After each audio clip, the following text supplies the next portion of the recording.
Welcome to The Courage Effect. I'm Suzanne Weller, and this is a show about growth and unleashing what's possible.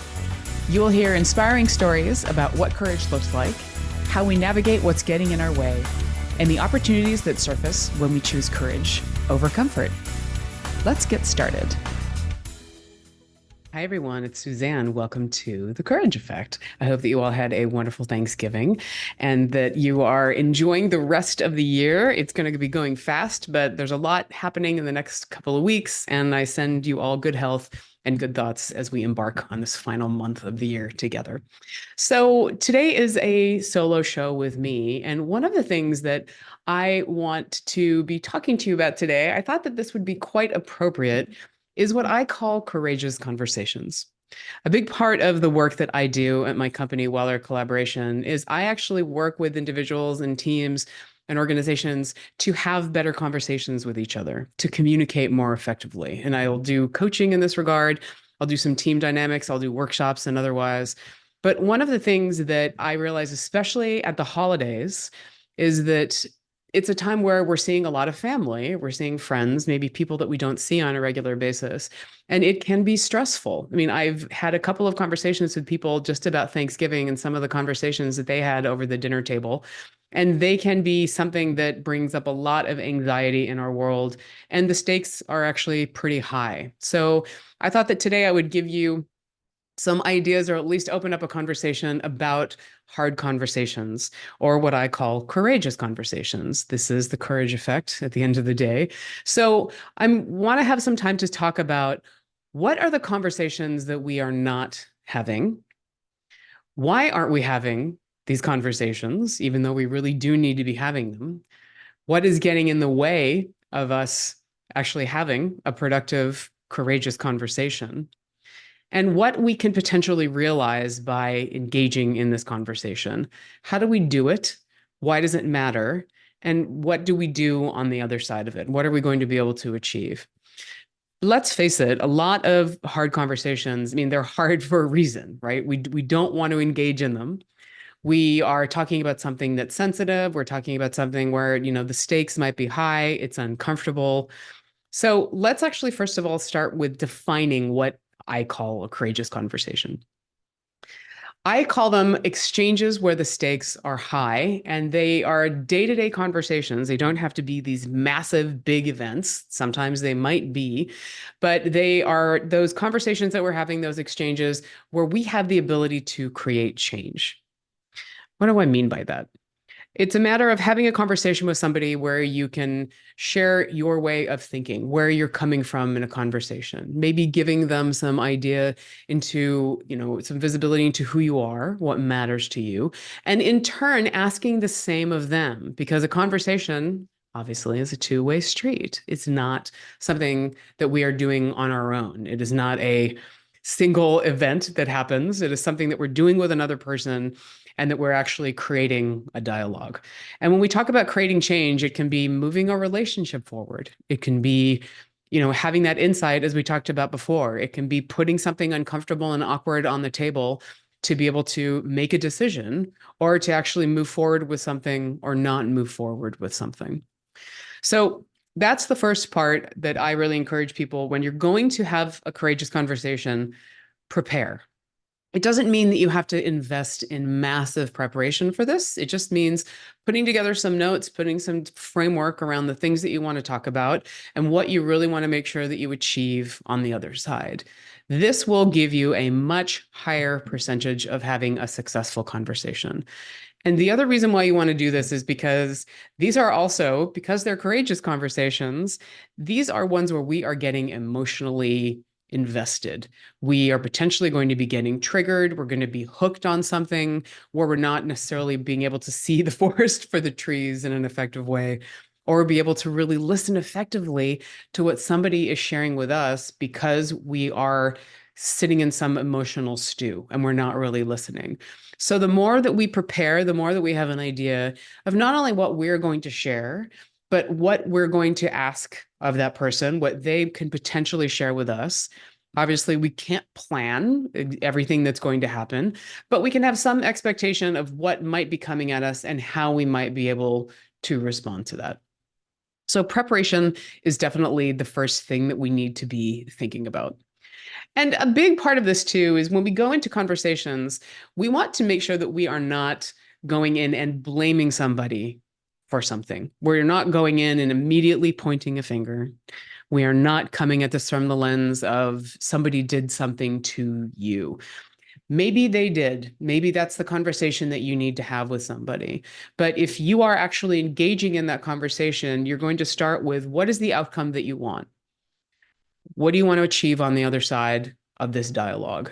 So maybe that is calling attention to something that somebody said that upset you. Maybe it is asking for something to happen differently or for something to never happen again. But it's really important for us as we go into these exchanges to own where we are coming from and to own our emotions. There's a really wonderful book called Nonviolent Communications by Marshall Rosenberg. And there's a whole way of thinking around this. Maybe you've heard of it. There's a program, you can do trainings. I know people that have actually said that this is a tool that has saved their marriages, that saved their relationships. I use this on a regular basis when I'm putting conversations together, both professionally and personally. And I also use it with my clients. So it's teams, when they're actually having conversations with each other, I give it to them as a structure to make sure that they're having productive conversations, that they're not getting too emotionally sucked into, and that they're actually able to achieve something new and build the relationship with their colleagues. So with nonviolent communications, the most important thing to start with is the emotion. What are you feeling? And the person that you're going to be having this conversation with, what are the behaviors that they are doing that are creating the emotion in you? So what I mean by that is that, we don't want to blame the person for something. We don't want to say, you make me feel unwanted. You make me feel worthless. We want to call out a specific behavior that the person has done. Maybe it's something that they said to us. Maybe it's something that they did. But the whole premise of it is to start with when, dot, dot, dot, and then you bring out the behavior. So when you walk by me and you don't acknowledge me, and then you move into your emotion, I, dot, dot, dot, I feel unappreciated. I feel disregarded. I feel unacknowledged. I feel worthless. So what you can hopefully pick up on there is I am calling out the behavior, and then I'm saying the result of that is that I feel this way. I'm not saying you make me feel worthless. I'm saying when you do this, I feel like this. The next part of that is you're bringing attention to the behavior and how it's manifesting with you. The final part in this trio is then to put your request at the end. And your request might be, so when you walk by, can you please acknowledge me in some way? If it's eye contact or, whatever it is, or can we have a conversation about what's going on here? Maybe that's the request. Maybe you're not asking for a very specific behavior, but you're asking to actually engage in a conversation about it. This is a simple structure, again, nonviolent communication. Highly recommend the book. There's so many YouTube reference or resources for it. There's all sorts of people that practice this in different ways, and you can go a lot deeper with it. But it really allows us in advance to acknowledge the emotions that we are feeling. So maybe it was a Thanksgiving conversation about, I'm dreading seeing somebody because their politics are very different than mine. I'm dreading seeing somebody because they said something to me last year that really upset me, that really got me mad. But if you spend a little bit of time in advance thinking about that, it gives you the opportunity to really acknowledge where you're coming from, what emotions you are feeling, and then being able to have a conversation in a way where you're not blaming the person for how you feel. But again, you are decoupling the person from the behavior. So you're saying, when you do this, I feel like this, as opposed to you make me feel mad. You're making me mad. These are techniques that are really based in mediation. It's a structure that is based in opening a conversation where people are not going to be on the defense. And it can work quite significantly. I mean, really effectively. I'm amazed at when I've done it. And Sometimes maybe you need to ask for permission to somebody, to say, can you just give me a minute to share something when we're about to have this conversation? And maybe you need to ask to even have permission to have the conversation at all, because sometimes people aren't ready for it. And if they're not, you can't force them to be. And maybe you want to even ask, is this the time to be able to do it? And if not now, maybe later. But I really want to encourage people to think about conversation is something that happens between us and at least one other person. It is a shared exchange. It is something that gives us an opportunity to build bridges, to be able to realize something on the other side, to move beyond conflict, to move beyond anger, or maybe just to understand each other a little bit better. And it also allows us to advocate for ourselves, because we have so many emotions, there's so many things happening. We are in a world that feels like it's on fire right now, and in some places it literally is. These are difficult, challenging times. We are all carrying a lot of stress around with us, a lot of anxiety, a lot of sadness, grief, loss. And also the other side of this, there's also for some people a lot of happiness for good things that are happening in their lives, positive life changes. But we are emotional beings, and it's important for us to at least recognize what we're sitting in every day, the good, the bad, and how that's impacting how we're showing up with other people. So when we're engaging in conversations, when we want to have that courageous conversation, we need to own our contribution. What is our part to the relationship, to the exchange that we're having with somebody, and at least accept, this is how I'm feeling. Again, you're not making me feel this way, but these activities or these behaviors are doing that. It's a very simple technique, one that I, as I said, use all the time. And I'd be curious to know, if you give it a try, what works for you. But just having this preparation and then going into the conversation, you can even say, like, this is going to be emotional for me, owning where you are. You cannot be courageous without being vulnerable. We know this. We know this from Brené Brown, and we know this in general. We have to go out of our comfort zone to be courageous. So I'm curious from all of you, and we're going to cut to a break in a minute. What are the conversations that you want to be having? Maybe there is one before the end of the year that is sticking out there. Maybe there is something that you're brushing under the rug that you don't really want to acknowledge. But as you look towards the holidays and the different exchanges that you're going to have coming up, what might be a conversation that you need to have?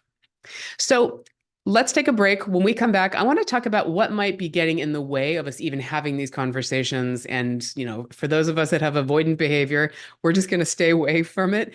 Let's spend a little bit of time talking about where we're coming from, understanding why we're avoiding it, and getting rid of that pre-conversation dread. So this is Suzanne. You're listening to The Courage Effect, and we will be right back. Hey, everybody, it's Suzanne from The Courage Effect.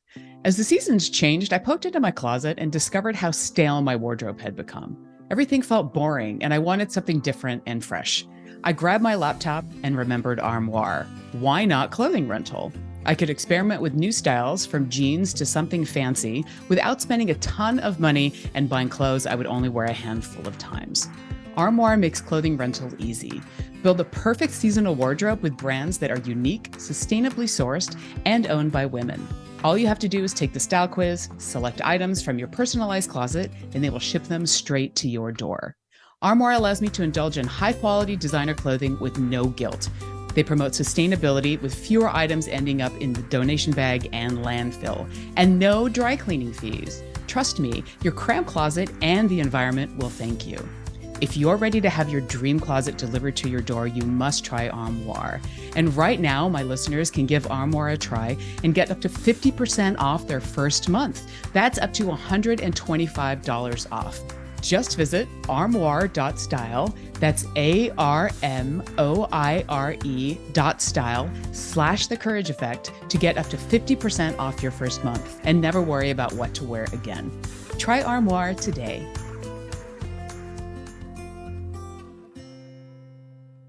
Easy on the ears, good for the soul. Alternative Talk 1150. Hi, everyone. It's Suzanne. Welcome back to The Courage Effect. So, our conversation today is about courageous conversations. Especially with the end of the year and the holidays being, we're smack dab right in the middle of them right now. You are going to be having some exchanges with people that might be uncomfortable, that might be hard.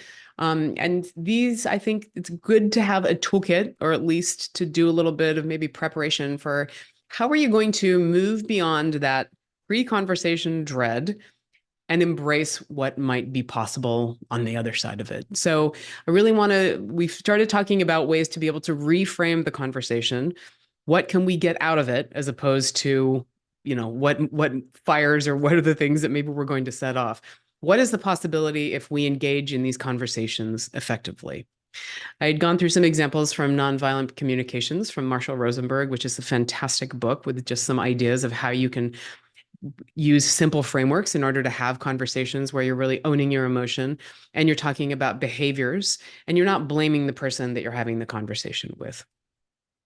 So, one of the things that really strikes me about how important it is to be having these conversations is to understand what is potentially getting in our way of having them.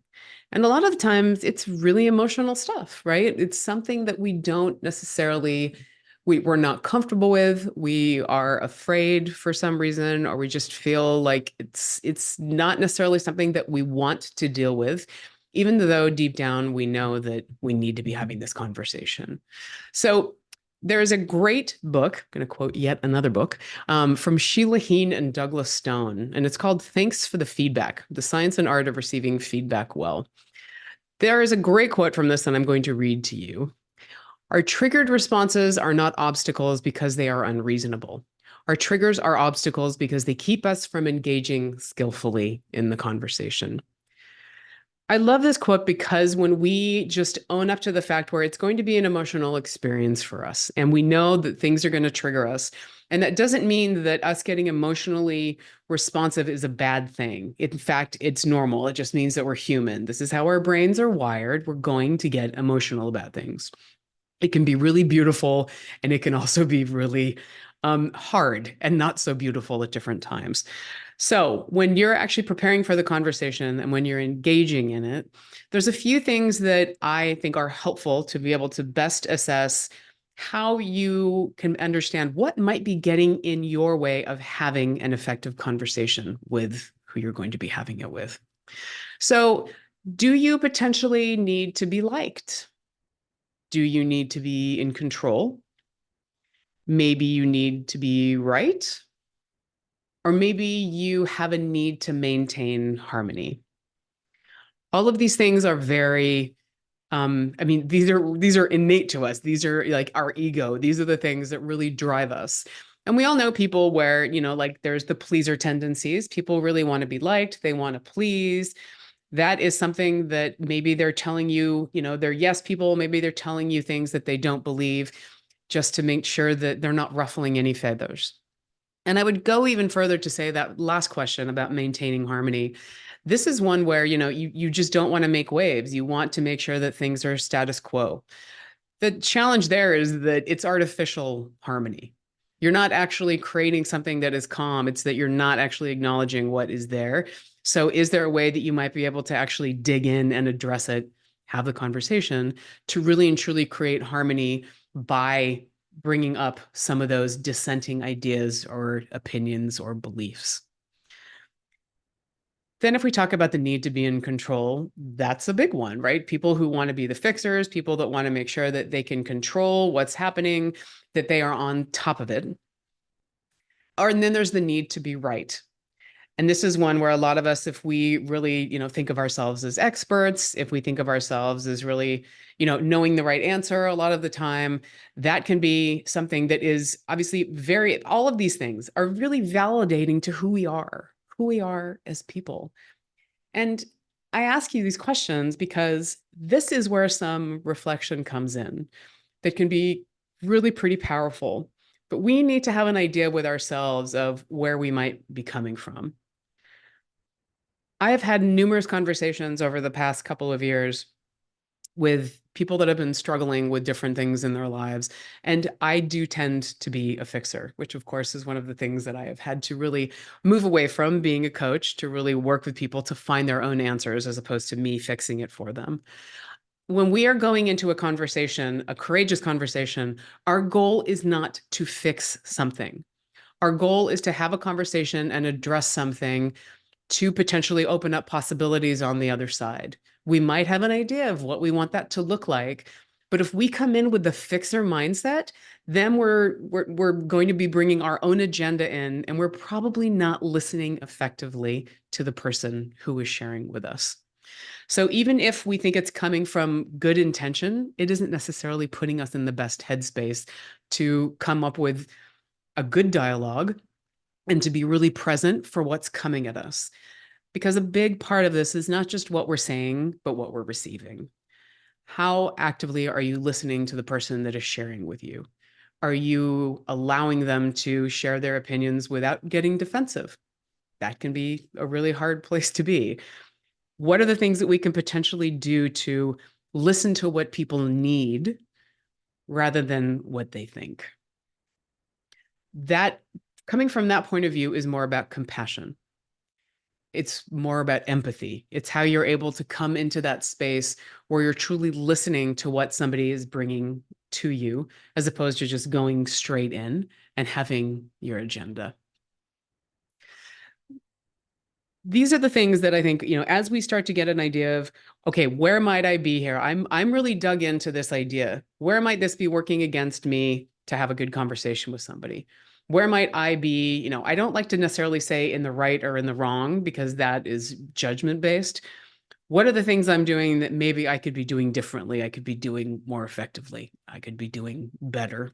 Or maybe you're asking that of somebody else.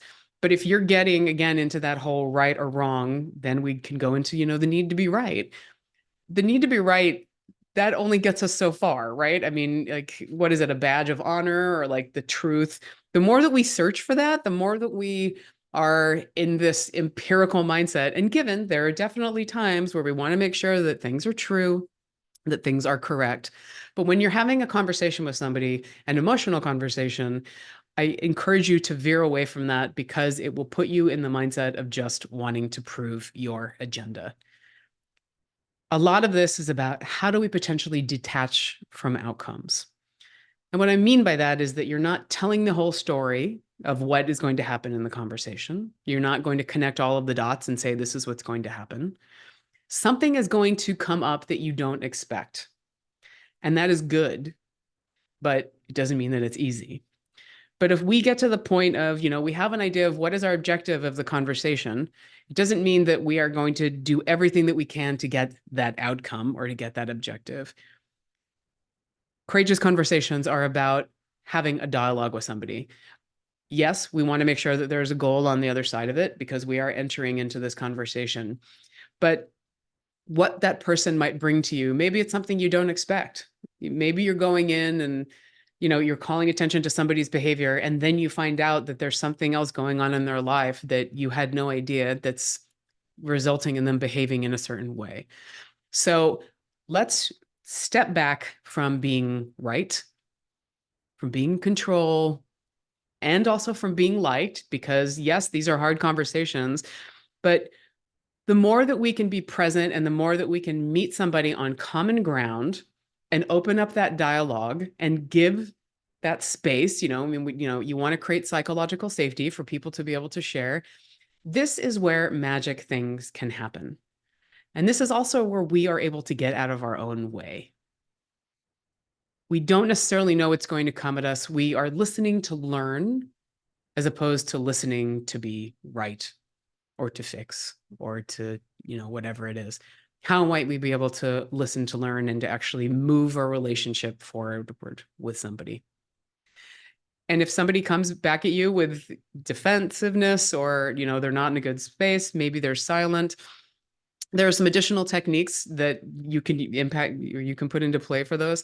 We don't have enough time on the show for me to go into a lot of those. If you would like to, you can reach out to me. I'm happy to have conversations about that. That's something that I do, obviously, at Weller Collaboration. But how can we potentially listen for what's happening and maybe use some of these tools like nonviolent communication? That's another good one to repeat back what people are sharing with us, why it matters, and how we can meet in the middle, how we can come to a point of truly getting out what we need to get out without alienating somebody. Or there's also a point where maybe you're going to say something that gets somebody upset. But if you are coming at it from an honest and sincere place, you are not blaming, you are not name calling, you are not judging, it changes the dialogue and it changes how you are approached by somebody. The other thing to think about is that maybe this isn't a conversation that you even want to have. And I know that sounds ridiculous because we're talking about courageous conversations. But if you want to have a conversation to prove something, is that potentially the right goal? Is that the objective that you really want out of engaging with somebody? If so, it's not really a conversation. It's a diatribe. It's a one-way, dialogue that you're having. You're not actually creating an exchange with somebody else. So as you sit down for holidays, as you are going to cocktail parties and meeting people, I really encourage you to think about how can you bring some curiosity? How can you listen effectively to people? And how might you be able to talk about things that are a little bit awkward or hard without falling into judgment of other people or yourselves? Not always an easy thing. I'm hoping that what we've talked about today gives you some inspiration to at least have some of those hard conversations.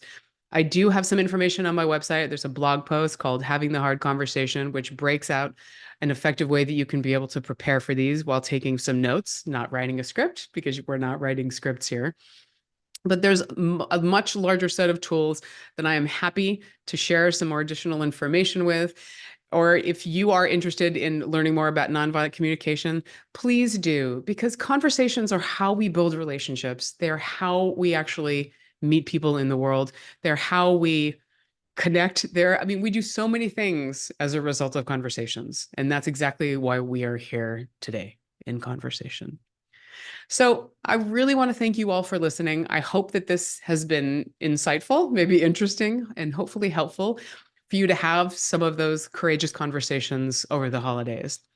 I would love to hear your feedback. I would love to hear your thoughts. Please feel free to reach out on the Courage Effect website. That is thecourageeffect.com. There's a contact sheet there. But I wish you all wonderful holidays. I hope that you are able to really enjoy the time with others, that you're able to have some great exchanges, some fun conversations in addition to the courageous conversations. And maybe your courageous conversations will, in fact, turn into fun ones. So happy holidays. Thanks, everybody. Stay courageous.